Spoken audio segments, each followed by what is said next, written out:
Hi, this is Mike from Mike's Unboxing Reviews and Now Too, and on today's video, we're going to take a look at the new AMD Chipset Drivers. Now, you're probably thinking, well, why would I need chipset drivers? Well, trust me, you really do. And if you rely on the default drivers, which Microsoft provides with Windows installations, you're probably missing out on a few FPS and potentially some reliability. So let's head over to the computer, take a look at the new drivers, how to install them, and we'll talk about some other reasons why you should install them as we go through the video. Okay, so we're on our Windows desktop, and this is running Windows 24H2.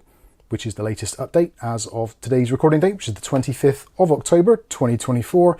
So we want to get some new chipset drivers. Now the reason behind this is because whenever there's a new release of the Windows operating system, generally you're also going to get a new chipset driver to kind of patch any bugs which have crept up in the new version. So just type in AMD Chipset Driver. Don't worry, there will be links in the video description.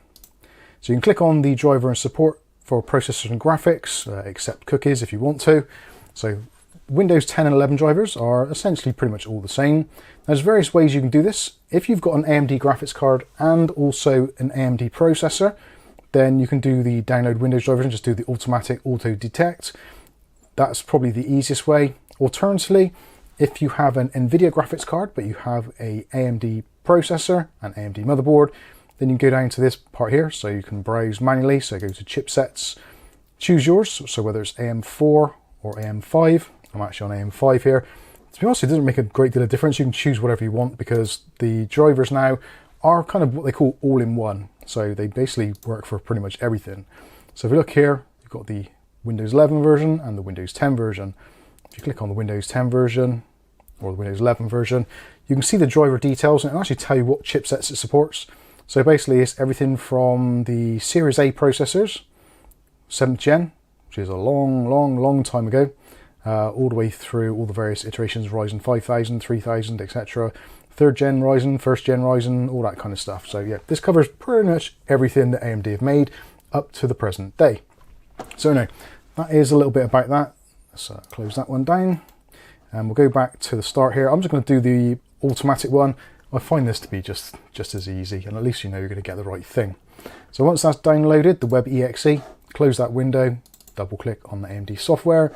You'll get the user account control come up. That's fine. Click on yes, and it will say where do you want to unpack it to. Just leave this as the defaults and click on install. Now it will unpack the driver and start setup. So now it's going to go ahead and check on your PC's hardware for driver and software compatibility. If you have a graphics card, it'll download the drivers for that as well. If you've just got motherboard, processor, etc., it's just going to download what it actually needs. And you'll see there in the background, it's doing some installation there. I would also suggest if you've got any work open, Outlook, emails, web pages, just close it all down. No need to have it open. Leave the system alone, let it do its own thing. So again, it's carrying on now. It's checking your PC's hardware for driver compatibility. This can take a little while, so be patient. And eventually you should get a screen which looks rather similar to this. Now, if you've got the graphics card as well, it's going to ask you things about the graphics card, but this is the one we're more concerned about, the chipset drivers for AMD users. So again, these are going to tie in with the new features and also the new ways that Windows 24H2 works, and will possibly make your system a little bit more responsive and stable. So you've got the PCI device drivers, you've also got your GPIO driver. So you can say that your current version is not installed. So this isn't installed at the moment. The device driver, it'll say this is already installed. SM bus driver, that's already installed. So that one can be upgraded. PSP driver can be upgraded as well. And that is not installed. So even though they've got ticks and you think, well, yeah, I've installed my drivers before, there's a chance that the new versions aren't installed. So do go ahead and do them. So the next thing to do, click on install. And again, let it do its thing. It'll say installing AMD chipset drivers. Potentially again, like if I said, if you've got a graphics card as well, it might go ahead and do those as well. But for the scope of this video, we're concentrating on the AMD motherboard drivers because it seems a lot of people these days are rocking AMD processors, AMD platform, but going with an NVIDIA graphics card. And it's something like a 80-20 split. So yeah, I think this is going to cover most people. And there we go. When it gets to the end there, it will say the AMD chipset software is installed successfully. You can always check on the installation log if you want to, or or the installation summary.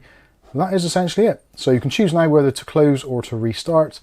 Realistically, after some kind of major chipset installations, it's probably a good idea to restart just to make sure that everything is a-okay.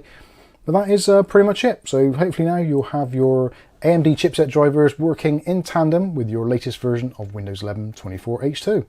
So there we go, it's a pretty straightforward process. Occasionally you may get the odd error. That is normally because if there is something running in the background, so there's a Windows process or a Windows update which hasn't been resolved or hasn't been completed. So if you're getting any error messages, then the best thing to do is just to restart your computer. Don't shut down, do an actual restart, because that will clear the kernel and all that kind of stuff. It's yeah, strange how that works, but a restart is actually better for clearing stuff than a shutdown.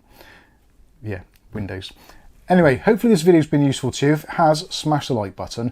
If you're having any more problems or any concerns, let us know in the comment section down below, or alternatively head over to our Discord chat. It's completely free of charge to join. I think that's going to wrap this one up. I've been Mike. This is Mike's Unboxing Reviews and How To, and hopefully we'll catch you in the very next video. Thanks for watching.